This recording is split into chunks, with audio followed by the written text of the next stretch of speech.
selamat datang di Pojok Santai. Sebelum Anda mendengarkan audiobook ini, kami menginformasikan bahwa channel ini adalah review audio dari buku yang ada di Indonesia. Untuk membaca keseluruhan buku ini kami menyarankan membeli buku aslinya di toko buku kesayangan Anda, baik offline maupun online. Keberadaan channel ini dimaksudkan untuk membantu Anda mendapatkan pengetahuan dari buku-buku kesayangan Anda. Jangan lupa untuk subscribe, like, dan komen. Selamat datang di Pojok Santai, channel khusus yang membahas komik dan novel dengan cara asyik. Akhirnya, Wiro Sableng alias pendekar Kapak Maut Naga Geni 212 berhasil bertemu dengan Datuk Sipatoka. Apa yang akan terjadi selanjutnya? Yuk langsung saja disimak video berikut ini.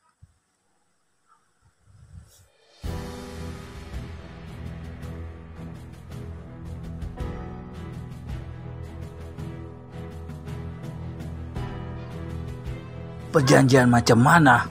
Tanya Datuk Sipatoka seraya hentikan menggosok-gosok kedua telapak tangannya. Sampai saat itu, dia masih tetap duduk di kursi kebesarannya. Kau bertempuh sampai 100 jurus melawan pemuda pakaian putih rambut gondrong itu. Wiro Sableng tersentak kaget. Lalu, bentak Datuk Sipatoka. Jika pemuda itu menang, kau harus bunuh diri. Sebelum bunuh diri, kau harus pesankan kepada anak-anak buahmu pada seluruh isi istana Sipatoka ini untuk memusnahkan semua bangunan yang ada di sini dan agar mereka semua kembali ke jalan yang benar. Jika dia yang kalah, apa imbalannya? Tanya Datuk Sipatoka. Pertama, kau boleh bunuh pemuda itu. Juga boleh tamatkan riwayatku. Kedua, buku 1000 macam ilmu pengobatan yang kini ada padaku silakan kau miliki untuk selama-lamanya. Berubahlah paras Datuk Sipatoka. Dia tidak terkejut pada syarat-syarat perjanjian yang dikatakan.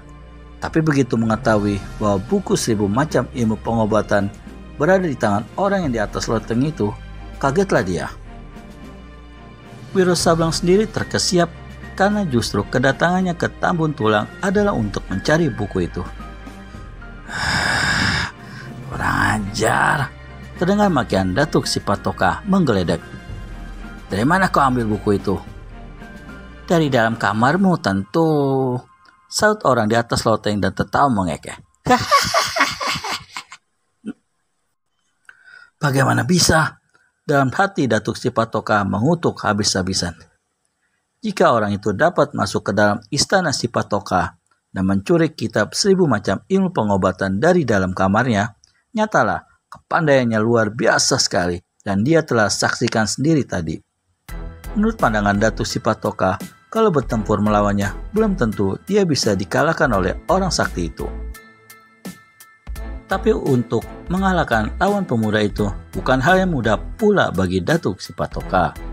Dan karena menganggap Wiro Sableng seorang pemuda yang tak perlu begitu ditakutkan, maka dia pun mendongak ke loteng dan berseru, "Aku terima perjanjianmu."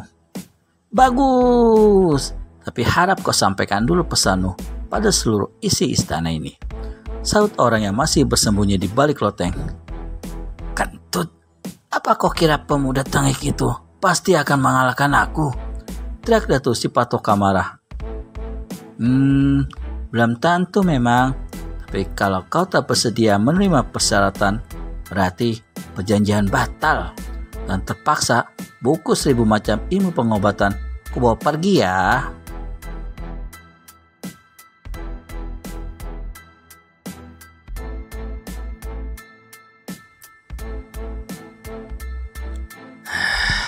Kurang ajar, maki Datuk Sipatoka dengan geram. Tapi dia kerahkan juga tenaga dalam dan berteriak hingga mengumandang ke seluruh pelosok istana Sipatoka. Seluruh isi istana Sipatoka, kalian dengarlah pesan datukmu ini. Aku akan bertempur melawan seorang pemuda tengik yang kesasar datang ke tempat kita. Jika aku kalah, maka kalian harus memusnahkan segala apa yang ada di sini. Dan kalian kembali ke dunia luar ke dalam jalan yang benar. Sekian. Datuk Sipatoka memandang ke atas dan berseru. Nah, orang di atas loteng, puaskah kau sekarang? Puas, saut orang itu. Sekejap kemudian, diiringi dengan suara tertawa gelak-gelak, maka bobolah langit-langit ruangan dan sesosok tubuh berpakaian putih berkelebatan hampir tak dapat disaksikan oleh mata saking cepatnya. Tahu-tahu, orang ini sudah duduk menjelepok seenaknya di sudut ruangan. Di pangkuannya ada sebuah kitab. Seisi ruangan terkejut. Wiro sampai ternganga dan garuk-garuk kepala. Tua gila, desis pendekar 212.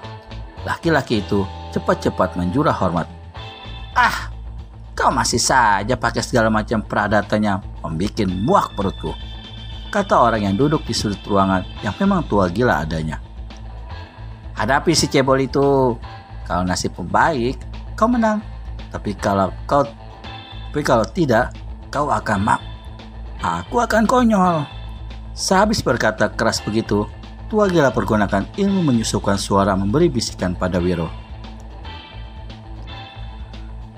Kapak di tangan kanan, pukulkan sinar matahari di tangan kiri. Sekali-sekali jangan pukul bagian tubuhnya ya. Jika dia pergunakan ilmu pukulan hawa neraka, tangkis dengan pukulan sinar matahari dan hantam dengan pukulan dewa topan menggusur gunung yang kuajarkan padamu. Ayo Sipatoka, kau tunggu apa lagi? Tua gila membentak dan Datuk Sipatoka melompat turun dari kursinya. Gerakannya seringan kapas. Setelah meneliti Wiro sejenak, dia bertanya, maumu dengan tangan kosong atau pakai senjata? Wiro ingat nasihat tua gila, maka dia pun menjawab, kalau kau punya senjata, silakan dikeluarkan. Datuk Sipatoka tertawa sinis dan cabut sebilah keris hitam yang bercabang 3. Sinar senjata ini hitam menggidikan. Mulailah, kata Datuk Sipatoka. Wiro tertawa. Kau kan tuan rumah, silakan mulai lebih dulu. Lalu Wiro cabut kapak naga geni 212. Datuk Sipatoka sunggingkan seringan mengejek. Meski dia belum bisa mengukur ketinggian ilmu lawannya, namun dia merasa yakin akan membereskan si pemuda di bawah 20 jurus. Tubuhnya dibungkukkan hingga makin tambah cebol kelihatannya. Dari mulutnya terdengar suara mengaum macam suara harimau. Mula-mula perlahan, lalu mendadak sontak keras menggelegar, menggetarkan seantero ruangan. Baiknya Wiro Sablong sudah kerahkan 3/4 dari tenaga dalamnya hingga suara bentakan dahsyat itu tidak mempengaruhinya. Tiba-tiba tubuh Datuk Sipatoka berkelebat lenyap. Tahu-tahu keris hitam bercabang 3 sudah berkelebat, hanya tinggal 1 jengkal dari muka Wiro Sablong.